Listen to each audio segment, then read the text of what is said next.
Chers amis auditeurs, bienvenue dans ce nouvel épisode captivant de Danix Détective Privé. Si vous cherchez une histoire immersive qui allie mystère, suspense et rebondissements inattendus, vous êtes au bon endroit. Plongez avec nous dans cette enquête où les diamants volés mènent notre héros jusqu'à la petite ville de Rodez, en Aveyron. Une région pittoresque, mais aussi théâtre d'un trafic criminel bien plus vaste qu'il n'y paraît. Préparez-vous à découvrir comment Danix, grâce à son intelligence et ses relations locales, parviendra à résoudre cette énigme tout en affrontant un épisode neigeux inattendu. Alors, fermez les yeux, laissez-vous emporter par cette aventure et rêvez doucement. Dans cet épisode de Danix Détective Privé, le célèbre détective basé à Monaco se retrouve impliqué dans une affaire complexe après avoir été contacté par un homme d'affaires influent dont des documents confidentiels ont été volés. Ces papiers semblent cacher un secret compromettant lié à un réseau de trafic international de diamants illégaux. L'enquête mène Danix jusqu'à Rodez, en Aveyron, où il doit également récupérer sa nouvelle voiture, une magnifique Mercedes AMG GT gris mat. Profitant de son passage dans cette région qu'il connaît bien, il revoit Cédric, son ancien ami et responsable des ventes chez Mercedes-Benz, ainsi que Dominique, un ancien policier et partenaire occasionnel. Avec leur aide, Danix démasque un réseau criminel impliquant plusieurs figures respectées de la région, malgré un épisode neigeux imprévu qui complique ses investigations.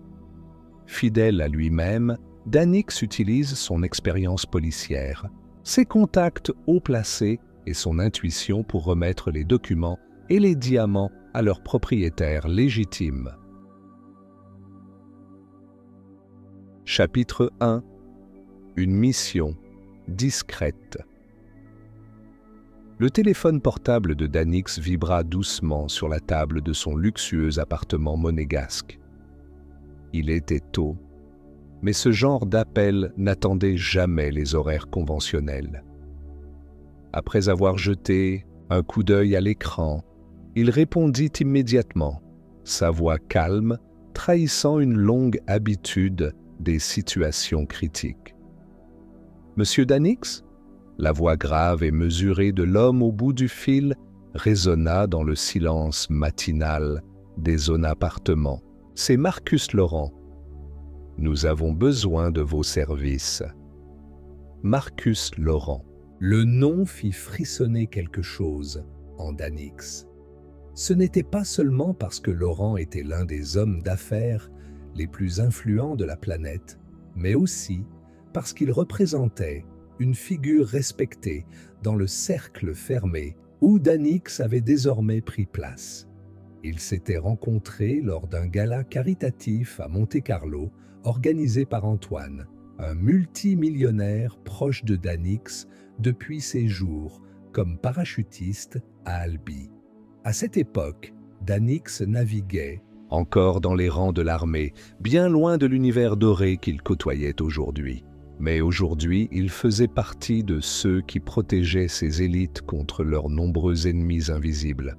« Je vous écoute, monsieur Laurent, » dit-il calmement, s'asseyant sur le canapé en cuir de son salon, les yeux fixés sur la baie vitrée qui offrait une vue imprenable sur la Méditerranée scintillante.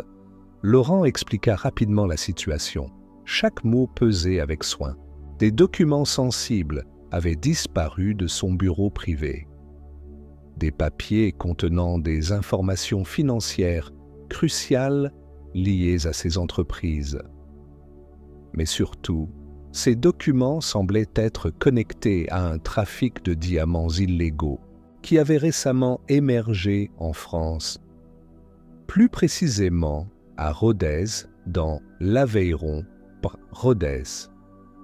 Ce nom éveilla une pointe de nostalgie chez Danix comme un souffle d'air frais venant du passé. Il y avait grandi avant de déménager à Albi pour rejoindre les forces spéciales. Cette ville restait gravée dans sa mémoire comme un havre paisible, loin des turpitudes urbaines. Mais maintenant, elle semblait être le centre d'un scandale beaucoup plus sombre. « Pourquoi moi ?» demanda Danix, intrigué. « Vous avez sûrement des équipes juridiques ou privées capables de gérer ça ?» Laurent soupira légèrement, un bruit presque imperceptible mais chargé de signification. Parce que je sais que vous êtes discret, efficace, et que vous n'hésitez pas à creuser là où d'autres auraient peur de fouiller. Et puis, j'ai entendu dire que vous deviez passer par Rodez pour récupérer votre nouvelle voiture. Cela tombe bien, non ? Danix esquissa un sourire en coin. Effectivement, il attendait avec impatience la livraison de sa dernière acquisition, une Mercedes AMG GT gris mat, un bijou technologique qui promettait de rendre ses déplacements encore plus confortables. Cette coïncidence rendait l'affaire presque trop facile à accepter. « Très bien, monsieur Laurent. Je prendrai l'avion demain matin. » Avant de raccrocher, Laurent ajouta une mise en garde, sa voix prenant une intonation plus sérieuse. « Soyez prudent, Danix. Certains membres de ce réseau sont très influents ici.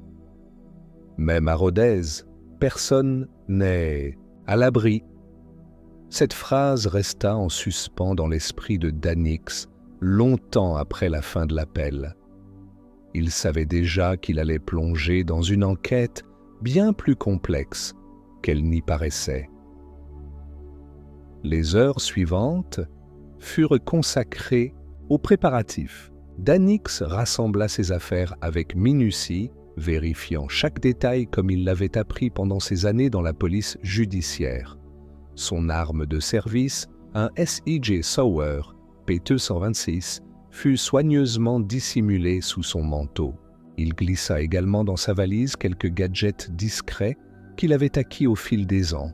Un détecteur de micro, une lampe UV pour analyser les documents suspects et même un stylo miniature capable de capturer des conversations sans être repéré. Tandis qu'il terminait ses bagages, son esprit vagabondait vers Rodez. Les souvenirs affluaient, apportant avec eux des bribes de son enfance. Les étés passés à explorer les sentiers autour de la cathédrale Notre-Dame de Rodez. Les hivers rigoureux où il jouait au football avec ses amis dans les rues gelées. Mais ces images idylliques se mêlaient maintenant à des questions inquiétantes.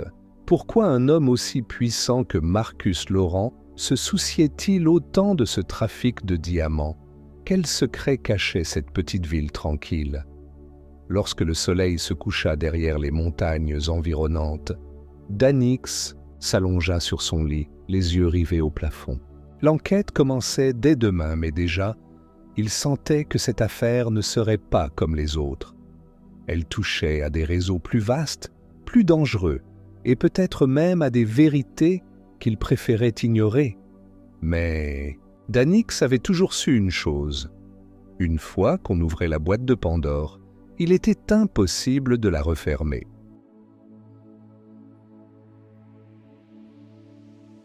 Chapitre 2. Retour à Rodez. Le lendemain matin, Danix atterrit à Toulouse-Blagnac sous un ciel bas et couvert. La campagne environnante défilait derrière la vitre de la voiture de location qu'il avait prise pour se rendre jusqu'à Rodez. Les champs verdoyants étaient encore visibles malgré l'approche de l'hiver, offrant un contraste apaisant avec la frénésie monégasque. Chaque virage le ramenait vers des souvenirs enfouis, les étés passés à courir pieds nus sur les chemins de terre, les soirées d'hiver passées au coin du feu avec ses parents. En arrivant à destination, il se dirigea directement vers le concessionnaire Mercedes-Benz, situé près du centre-ville. « Cédric, Le responsable des ventes l'accueillit chaleureusement, son large sourire illuminant l'atmosphère froide de cette journée automnale. « Danix, quel plaisir de te revoir !» s'exclama-t-il en serrant vigoureusement la main de son ancien camarade.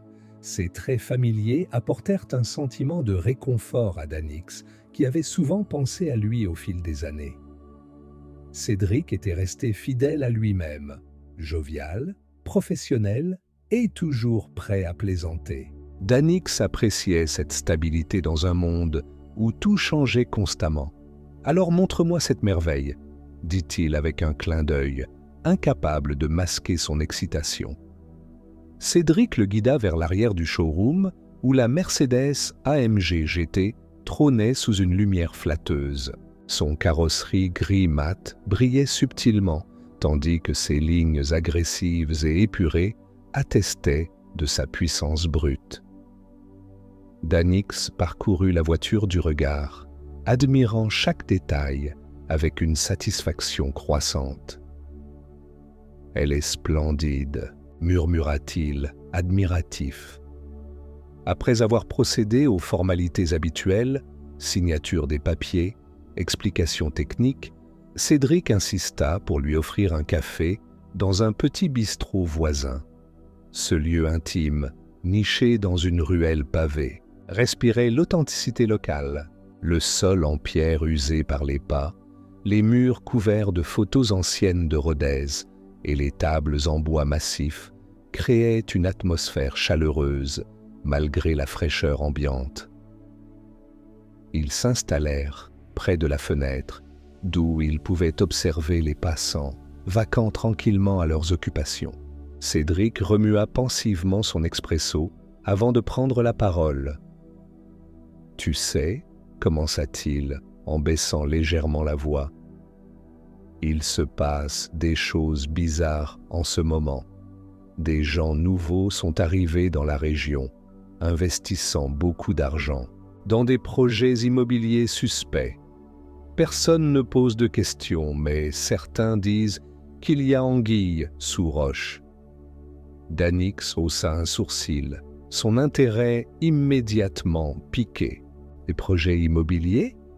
Peux-tu me donner des noms ?» Cédric hésita un instant, jetant un regard circulaire autour de lui comme pour s'assurer qu'il n'était pas écouté. « Il y a un promoteur local, Jacques Morel, qui semble être derrière tout ça. Mais attention, c'est quelqu'un d'influent.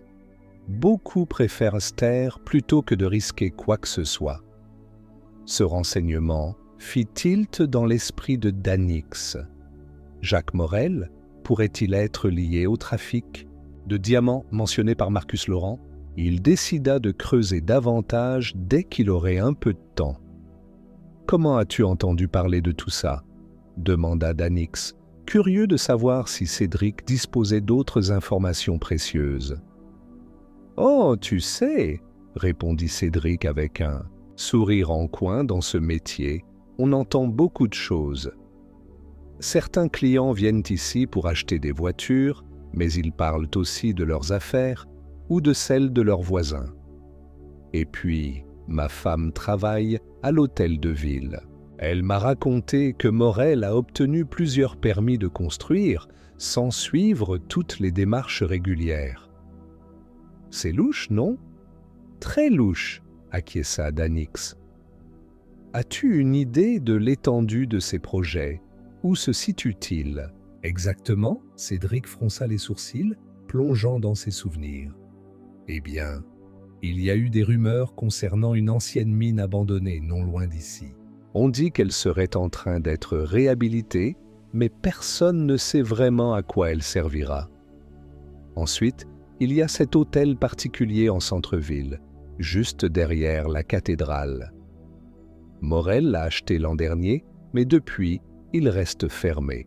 Les travaux semblent interminables. » Danix nota mentalement ces deux lieux comme étant des points d'intérêt potentiels pour son enquête. La mine abandonnée et l'hôtel particulier pourraient bien dissimuler des secrets importants. La conversation s'orienta ensuite vers des sujets plus légers, permettant à Danix de savourer pleinement ce moment de retrouvailles avec son vieil ami. Ils évoquèrent leurs familles respectives, les changements survenus dans la région depuis leur dernière rencontre et même quelques anecdotes drôles de leur jeunesse. Pour la première fois depuis longtemps, Danix se sentit véritablement détendu, loin des tensions de Monaco et des dangers inhérents à son métier.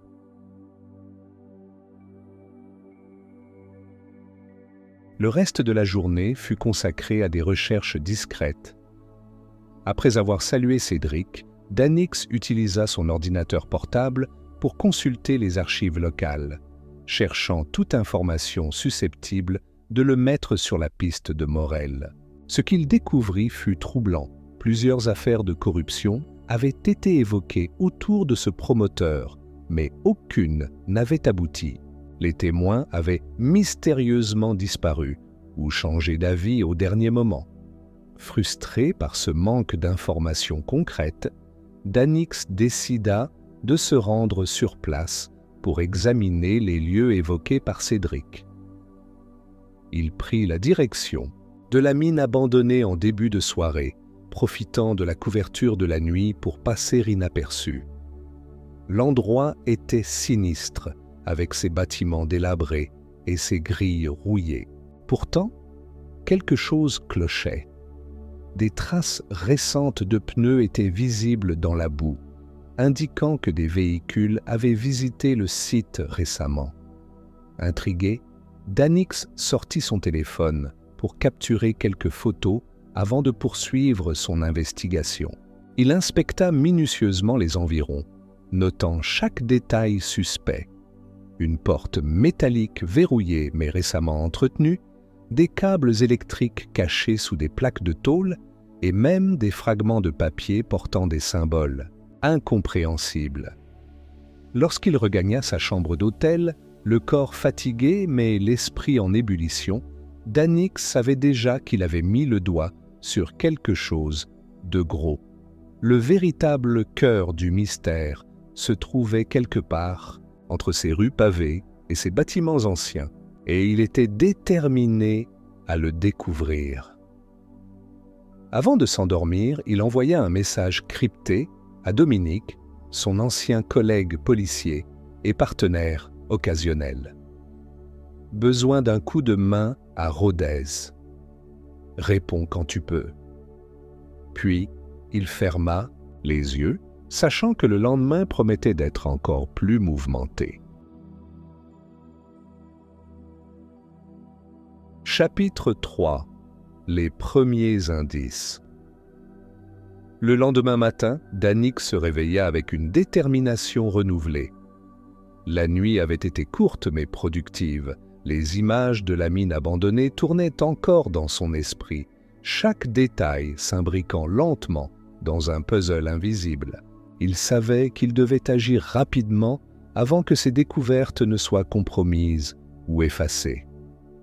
Après une rapide toilette et un petit déjeuner composé d'un café noir, corsé et d'une viennoiserie locale achetée chez un boulanger proche de l'hôtel, il décida de se rendre à l'hôtel particulier mentionné par Cédric.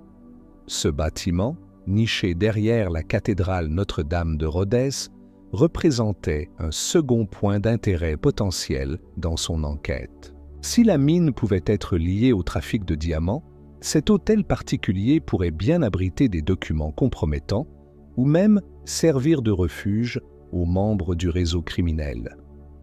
Danix prit la route en direction du centre-ville, au volant de sa nouvelle Mercedes AMG GT.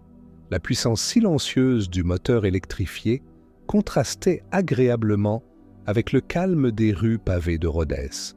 Il gara la voiture non loin de l'hôtel particulier, choisissant une place discrète qui lui permettrait de surveiller les allées et venues sans attirer l'attention. Lorsqu'il atteignit l'entrée principale du bâtiment, Il remarqua immédiatement son état délabré apparent. Des rideaux épais masquaient les fenêtres et une grille rouillée fermait l'accès principal. Pourtant, comme à la mine, certains signes indiquaient que l'endroit n'était pas complètement abandonné. Une lumière tamisée filtrait par intermittence derrière l'un des volets, et des empreintes fraîches dans la terre mouillée près de l'entrée trahissaient une activité récente.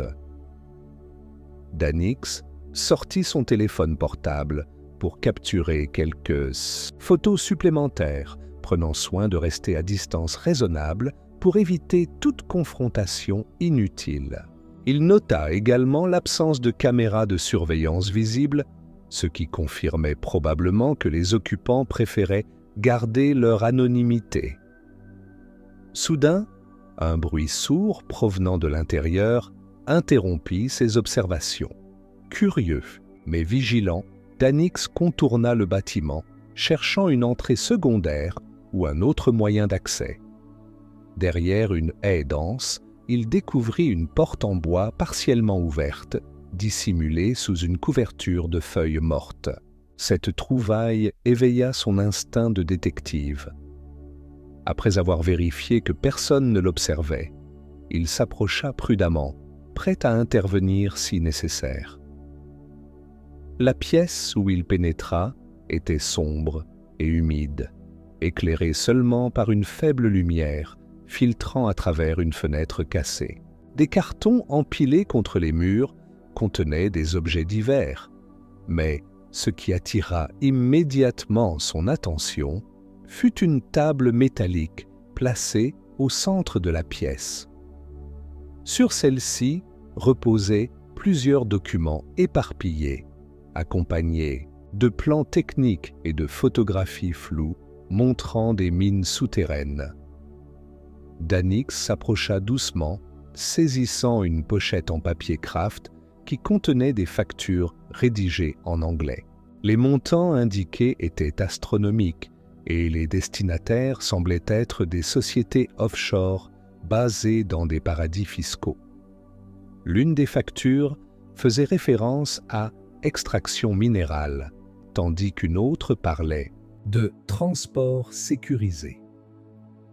Ces éléments corroboraient les informations fournies par Marcus Laurent concernant le trafic de diamants illégaux.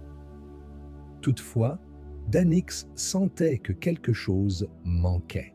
Les documents, bien que compromettants, ne suffisaient pas à identifier clairement tous les protagonistes impliqués. Il continua donc son exploration, passant en revue chaque recoin de la pièce jusqu'à ce qu'il tombe sur un ordinateur portable posé négligemment sur une étagère. Le cœur battant, il l'alluma, espérant y trouver des données cruciales. À sa grande surprise, l'appareil était protégé par un mot de passe complexe. Malgré son expertise technologique, il savait qu'il lui faudrait plus de temps pour percer cette sécurité. Il décida alors de prendre des photos des écrans d'accueil et des fichiers accessibles sans mot de passe, tout en notant mentalement les logiciels installés, qui pourraient fournir des indices supplémentaires. Pendant qu'il travaillait, un bruit de pas rapide retentit dans le couloir adjacent. Danix rangea rapidement l'ordinateur et se cacha derrière une pile de cartons, son arme à portée de main. Quelques secondes plus tard, 2 hommes entrèrent dans la pièce, discutant à voix basse mais animés. « On doit bouger tout ça avant. Que quelqu'un ne pose des questions, » dit l'un d'eux, un ton nerveux transparaissant dans sa voix. « Pas maintenant, » répondit l'autre. « Attendons que Morel donne son feu vert. » Le nom de Jacques Morel fit tressaillir Danix. Il comprit que ces individus étaient directement liés au promoteur immobilier suspecté par Cédric. Restant parfaitement immobile, il écouta attentivement leur conversation, notant chaque détail susceptible de l'aider dans son enquête. Les deux hommes inspectèrent rapidement la pièce, vérifiant que rien n'avait été déplacé ou endommagé. L'un d'eux s'approcha même de l'étagère où Danix avait manipulé l'ordinateur, mais ne sembla pas remarquer quoi que ce soit d'anormal. Satisfaits de leur inspection, ils quittèrent la pièce aussi discrètement qu'ils étaient venus. Une fois certains qu'ils étaient partis, Danix ressortit de sa cachette, le souffle court mais le moral intact.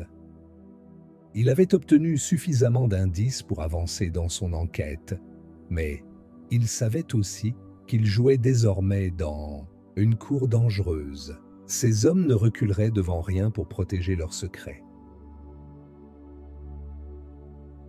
Chapitre 4. Un climat hostile. De retour à son hôtel, Danix passa plusieurs heures à analyser les informations récoltées lors de sa visite à l'hôtel particulier. Les documents, les photos et les notes prises formaient une base solide pour comprendre la structure du réseau criminel dirigé par Jacques Morel. Mais il manquait encore une pièce essentielle du puzzle, les noms des autres complices. C'est alors qu'il reçut un message de Dominique, son ancien collègue policier. « Je suis dans la région. Où veux-tu qu'on se rencontre ?» écrivit-il simplement. Danix sourit en lisant ces mots. Dominique était toujours là quand il avait besoin de lui, apportant son expérience et sa connaissance approfondie des méthodes policières. Ils convinrent de se retrouver dans un café discret, non loin de l'hôtel, lieu choisi pour garantir leur sécurité et leur confidentialité.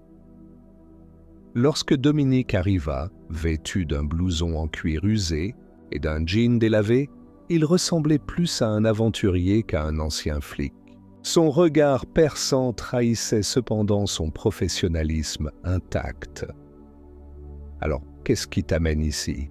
demanda-t-il en s'asseyant face à Danix. « Une affaire plus compliquée que je ne pensais au départ, » répondit Danix en lui tendant les photos prises à l'hôtel particulier. « Je crois qu'on a affaire à un gros poisson local, peut-être même national. Et il semble que plusieurs figures respectées de Rodez soient impliquées. Montre-moi ce que tu as trouvé, » dit Dominique en sortant une paire de lunettes pour examiner les documents. Pendant près d'une heure, ils passèrent en revue chaque élément collecté par Danix, discutant des implications possibles et des prochaines étapes à entreprendre. Dominique proposa d'utiliser ses contacts au sein des services de police locaux pour obtenir davantage d'informations sur Jacques Morel et ses relations. « Il va falloir faire attention », ajouta-t-il gravement. « Si ce type est aussi influent que, tu le dis, il aura sûrement des oreilles partout, même ici, dans ce café. »« Je sais, » répondit Danix. « C'est pourquoi j'ai besoin de ton aide pour rester discret. J'ai l'intention de remonter la chaîne jusqu'au sommet, mais je ne peux pas le faire seul. » Dominique acquiesça, visiblement conscient des risques encourus. « Compte sur moi. Mais il y a autre chose que tu dois savoir. » Il marqua une pause, jetant un regard circulaire autour d'eux avant de continuer. Le climat s'aggrave rapidement. Les conditions météorologiques prévoient un épisode neigeux important pour les prochains jours.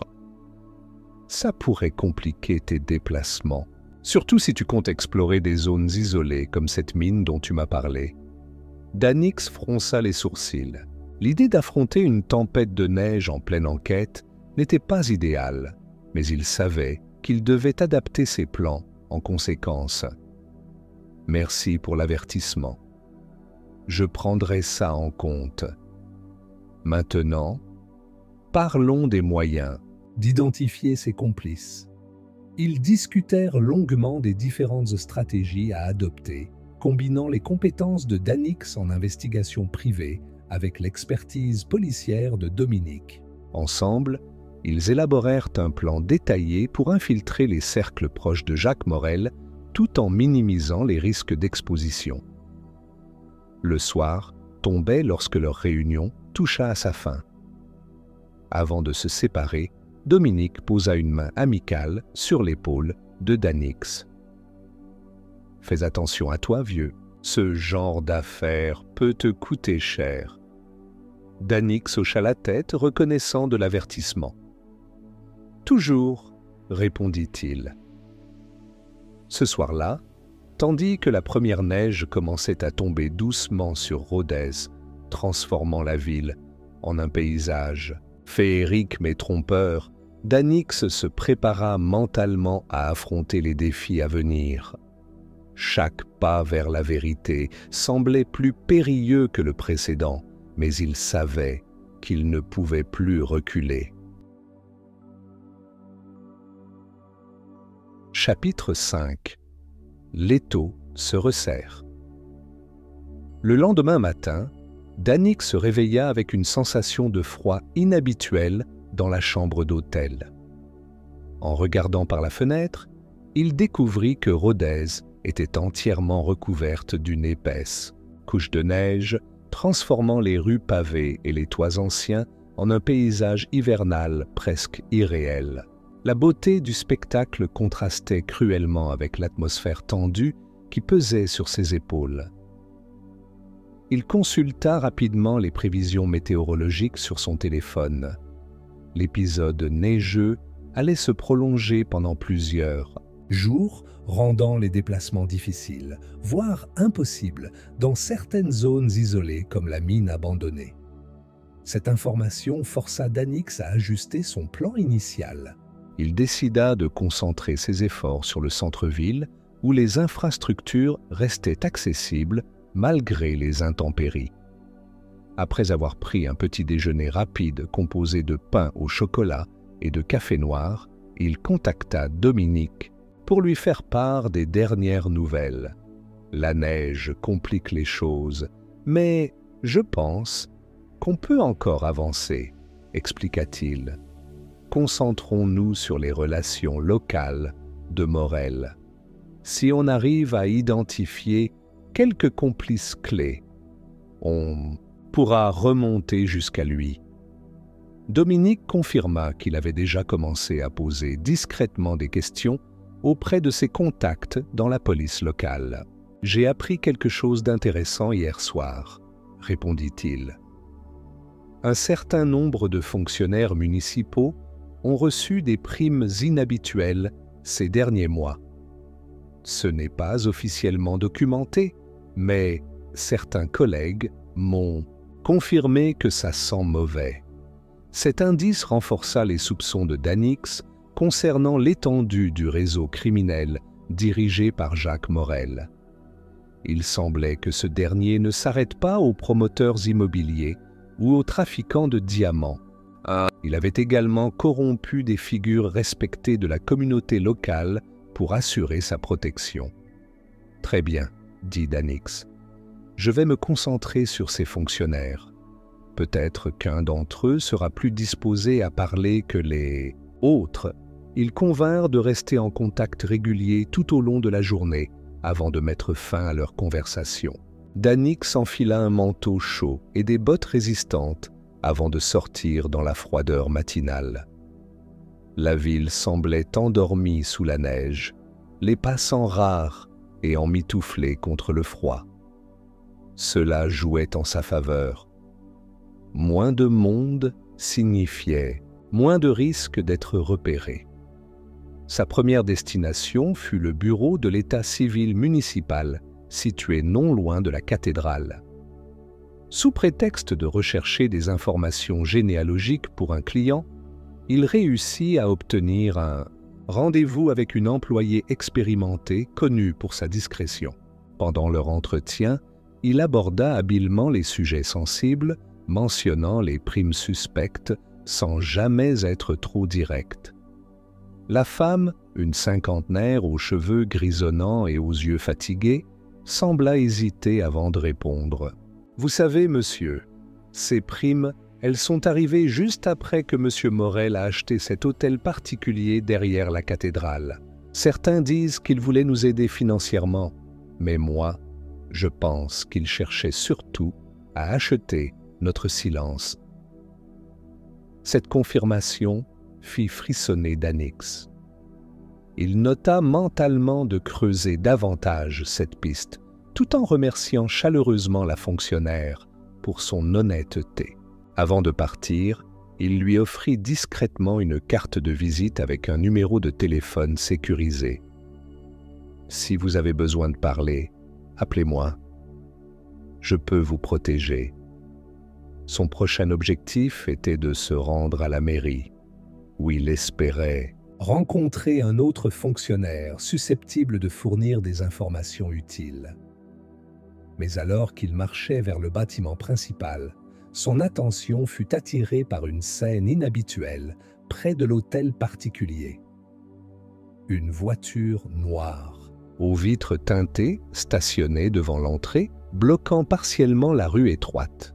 2 hommes en costume sombre descendaient du véhicule, leurs mouvements rapides et précis trahissant leur professionnalisme.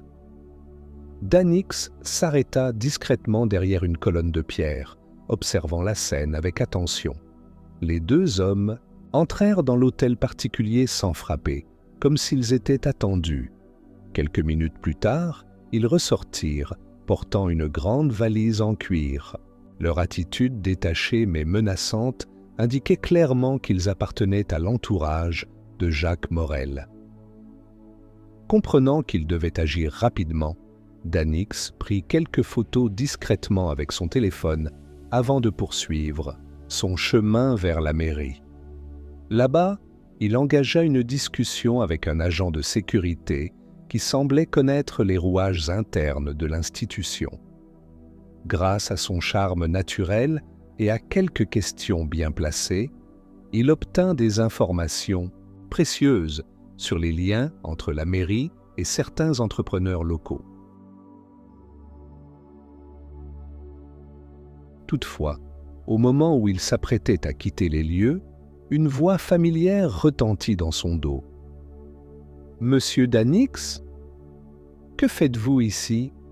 Il se retourna lentement pour découvrir un homme d'une 50aine d'années, vêtu d'un costume élégant et arborant une expression mielleuse mais inquiétante.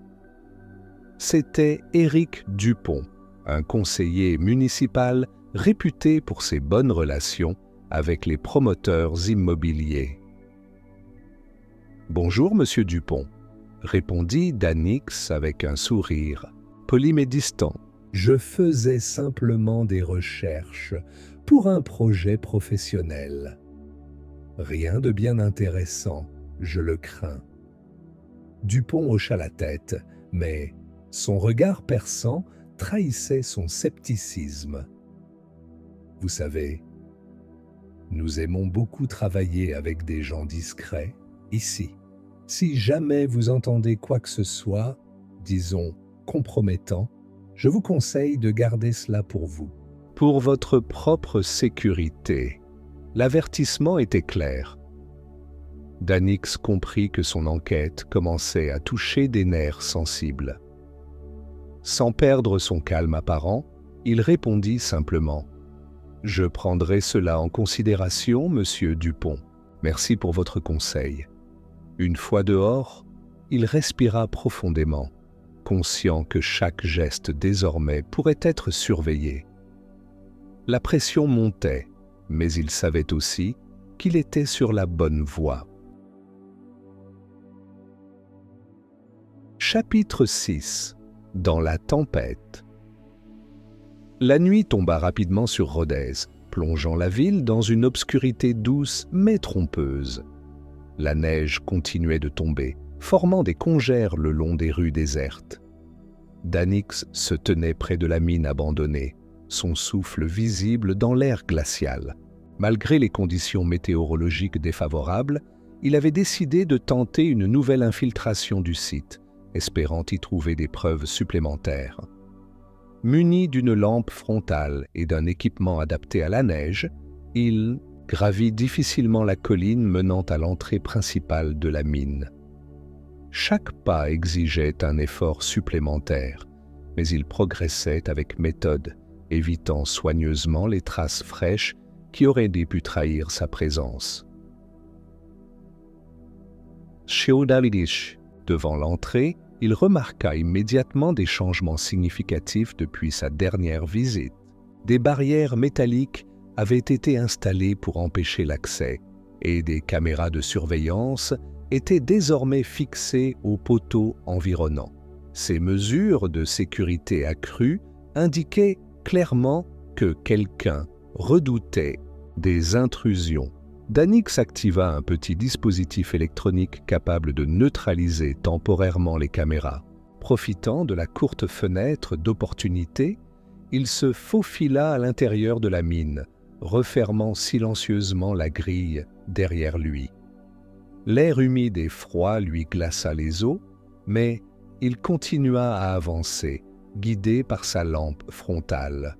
Au pays fur, et à mesure qu'il explorait les galeries souterraines, il découvrit des indices troublants, des outils modernes laissés négligemment sur le sol, des caisses en bois marquées d'étiquettes étrangères et même des fragments de roches contenant des inclusions brillantes qui ressemblaient fortement à des diamants bruts.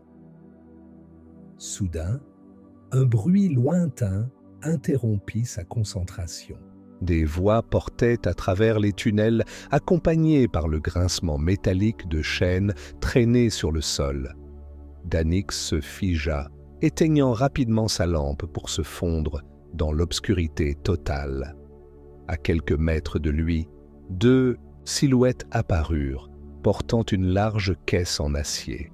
« On doit bouger vite », murmura l'un des hommes. « Morel veut que tout soit transféré avant l'aube. »« Et si quelqu'un nous surprend ?» demanda l'autre, nerveux. « Alors, on règle le problème. Simple comme ça. » Ces mots firent frissonner Danix. Il comprit que les risques étaient bien plus élevés qu'il ne l'avait imaginé.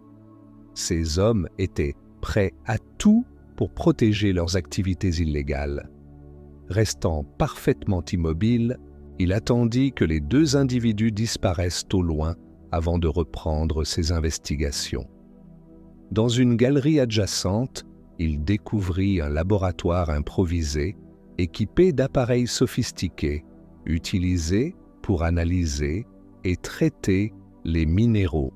Extracts. Sur une table en métal rouillé, il trouva également un carnet rempli de notes manuscrites décrivant les opérations de la mine, ainsi que des coordonnées bancaires correspondant à des comptes offshore. Conscient qu'il ne pouvait pas transporter tout cela hors de la mine sans attirer l'attention, Danix photographia chaque page du carnet et chaque détail visible dans le laboratoire. Puis, avec précaution, il rebroussa chemin, évitant soigneusement les zones patrouillées par les gardes. Lorsqu'il émergea enfin de la mine, l'aube naissante colorait le ciel d'un rose pâle. La neige continuait de tomber doucement, masquant ses traces derrière lui. Danix regagna son hôtel en silence, sachant qu'il venait de franchir une étape cruciale dans son enquête.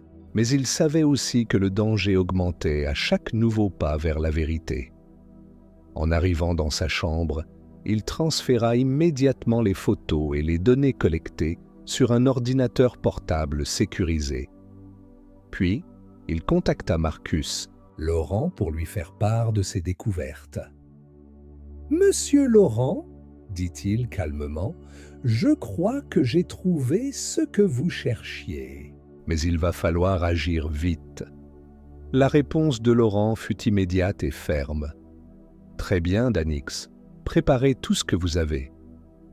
Nous allons intervenir dès demain. » Danix hocha la tête, bien que son interlocuteur ne puisse pas le voir. « Comptez sur moi. » Ce soir-là, tandis que la neige continuait de recouvrir Rodez d'un manteau blanc immaculé, Danix se prépara mentalement à la confrontation finale. Le jeu dangereux qu'il jouait allait bientôt atteindre son apogée, et il savait qu'il ne pourrait compter que sur lui-même pour sortir vainqueur. Chapitre 7 : L'heure de vérité. Le lendemain matin, Danix se réveilla avec une sensation étrange dans la poitrine, un mélange d'excitation et d'appréhension. Le moment fatidique était arrivé. Les informations qu'il avait collectées au fil des jours allaient être révélées, exposant le réseau criminel dirigé par Jacques Morel et ses complices. Mais il savait aussi que cette révélation ne se ferait pas sans résistance. Marcus Laurent avait mobilisé une équipe discrète composée d'avocats, d'enquêteurs privés et même de quelques anciens agents spéciaux pour encadrer l'intervention. Dominique, quant à lui, avait réussi à convaincre certains fonctionnaires locaux honnêtes de collaborer en coulisses, fournissant ainsi des preuves supplémentaires contre les corrompus. Danix passa une partie de la matinée à préparer minutieusement son équipement. Outre son SIG Sauer P226, toujours dissimulé sous son manteau, il vérifia que son téléphone sécurisé contenait bien toutes les données essentielles, cryptées et prêtes à être transmises si nécessaire. Il glissa également dans sa poche une petite clé USB contenant une copie complète des documents compromettants découverts dans la mine et à l'hôtel particulier. Avant midi, une voiture noire anonyme vint le chercher devant l'hôtel. À bord, 2 hommes en costume sobre l'accompagnèrent jusqu'à un point de rendez-vous secret situé non loin du centre-ville. Là, Marcus Laurent l'attendait, entouré de plusieurs membres de son équipe. « Monsieur Danix, » dit Laurent en serrant fermement sa main, « vous avez fait un travail remarquable. Maintenant, c'est à nous de finaliser tout cela. » Danix hocha la tête, reconnaissant l'admiration sincère dans la voix de son employeur. « Tout est prêt de mon côté. J'ai pris soin de couvrir tous les angles possibles. » Laurent sourit légèrement, mais ses yeux restaient sérieux. « Parfait. Alors, allons-y. » Le plan était simple, mais audacieux. Une première équipe serait chargée d'infiltrer discrètement l'hôtel particulier pour y récupérer les derniers éléments manquants, tandis qu'une seconde équipe se concentrerait sur la mine abandonnée, où les opérations illégales semblaient encore en cours. Enfin, une troisième équipe, dirigée par Dominique et appuyée par des renforts policiers discrets, s'occuperait de neutraliser les figures locales compromises dans le scandale. Danix fut assigné à la deuxième équipe, celle chargée de la mine. Son expérience dans les environnements hostiles et ses compétences en infiltration le rendaient indispensable pour cette mission. Accompagné de 2 autres agents expérimentés, il se dirigea vers le site sous couvert de la nuit tombante. L'approche fut délicate. La neige persistante compliquait les mouvements, mais elle offrait également une couverture naturelle. Grâce aux caméras thermiques portables fournies par l'équipe, ils purent identifier les positions exactes des gardes postés autour de la mine. Chaque détail comptait: le nombre d'hommes, leurs armes, leur rotation. Lorsqu'ils atteignirent l'entrée principale, Danix utilisa un dispositif électronique avancé pour désactiver temporairement les systèmes de sécurité.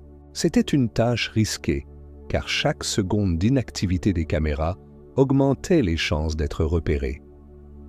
Mais grâce à sa précision et à son calme légendaire, il réussit à ouvrir une brèche suffisante pour permettre à l'équipe d'entrer sans alerter les occupants. Une fois à l'intérieur, ils découvrirent un chaos organisé. des caisses en acier étaient alignées le long des galeries principales, attendant probablement leur transport vers un autre emplacement. Des machines sophistiquées tournaient encore, extrayant des minéraux rares du sol rocheux. Dans un coin isolé, ils trouvèrent également une pièce contenant des dizaines de sacs remplis de diamants bruts, étiquetés avec des codes cryptiques. Mais ce n'était pas tout. Dans une salle adjacente, ils découvrirent une table couverte de documents financiers et de plans techniques détaillant les activités illégales menées depuis des années. Ces preuves étaient cruciales pour lier directement Jacques Morel et ses complices à l'exploitation illégale des ressources minières. Pendant que ses coéquipiers photographiaient chaque élément et rangeaient les documents les plus sensibles dans des sacs hermétiques, Danix monta la garde près de l'entrée, prêt à intervenir en cas de problème.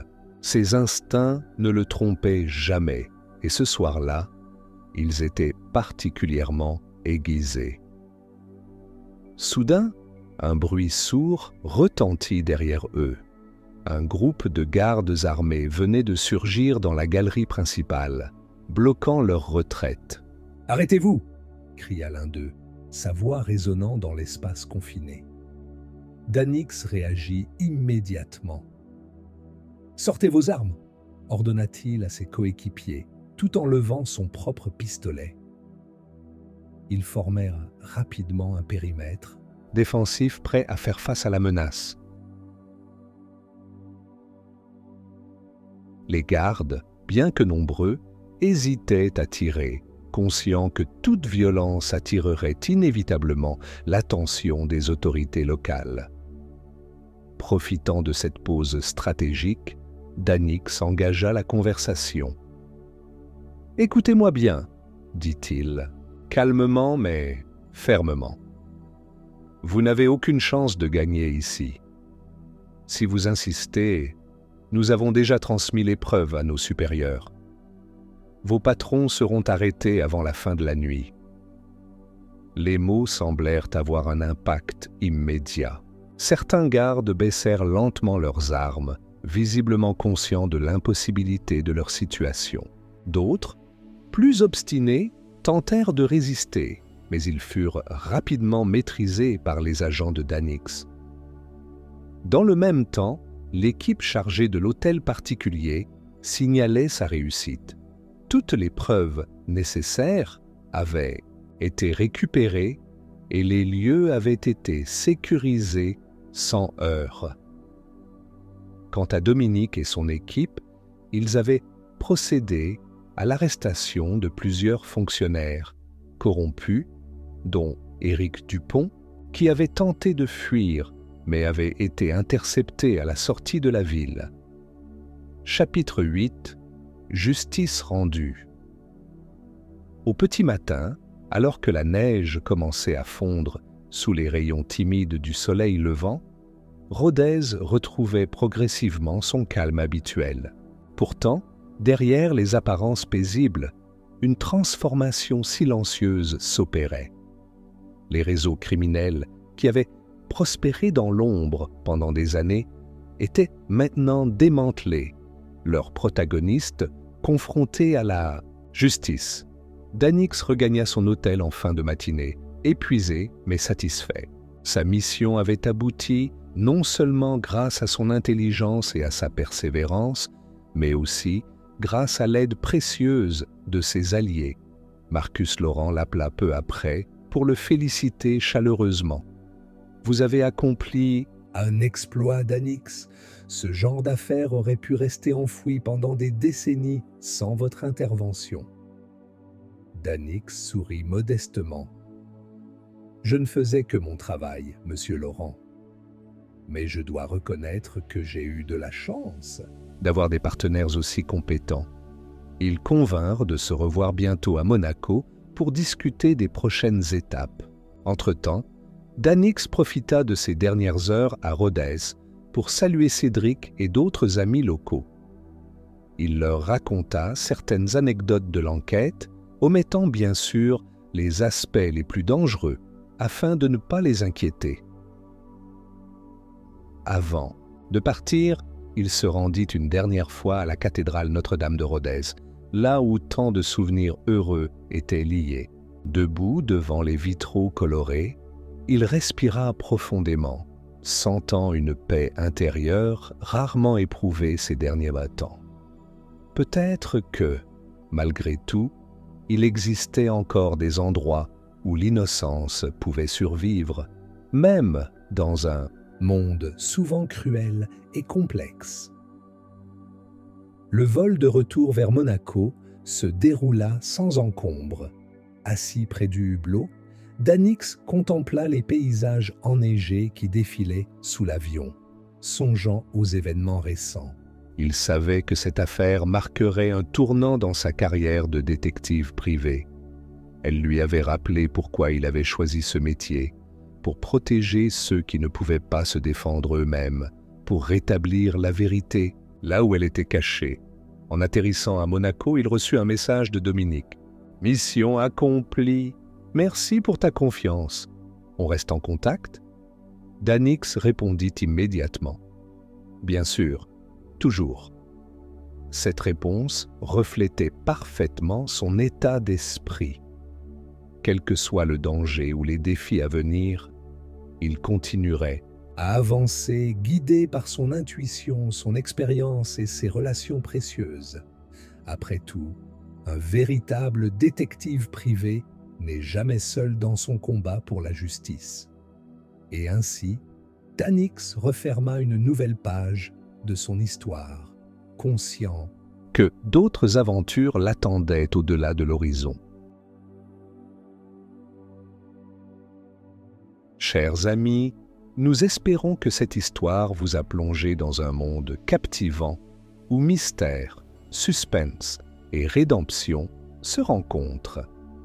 Danix, avec sa détermination inébranlable et son parcours unique, nous rappelle que même dans les situations les plus complexes, il est possible de faire triompher la vérité. Cette aventure en Aveyron, entre les rues pavées de Rodez et les secrets enfouis sous la neige, n'était qu'un épisode parmi tant d'autres dans la vie mouvementée de notre détective privé monégasque. N'oubliez pas que chaque histoire a le pouvoir de nous transporter, de nous inspirer et de nous aider à rêver. Si celle-ci vous a apaisé ou intrigué, sachez qu'elle est aussi vôtre. Peut-être vous retrouverez-vous bientôt dans une autre enquête de Danix, ou peut-être partirez-vous explorer d'autres univers fascinants avec nous.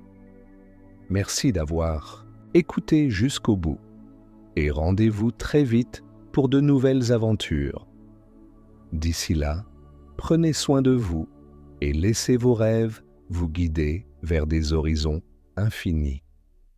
Bonne nuit et à très bientôt.